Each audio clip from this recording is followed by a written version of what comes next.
Hi, did you order a Lyft? Oh yeah, hi. Hi, what's the name? Well, you tell me yours, right? No, you need to tell me what your name is so I know the right passenger.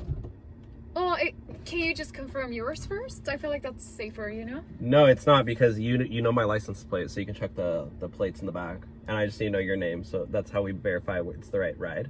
Okay, well... So can you tell me your name, please, right now? Why don't you tell me yours first? No, it's not how it works. You need to say, either you can say your name or say my name.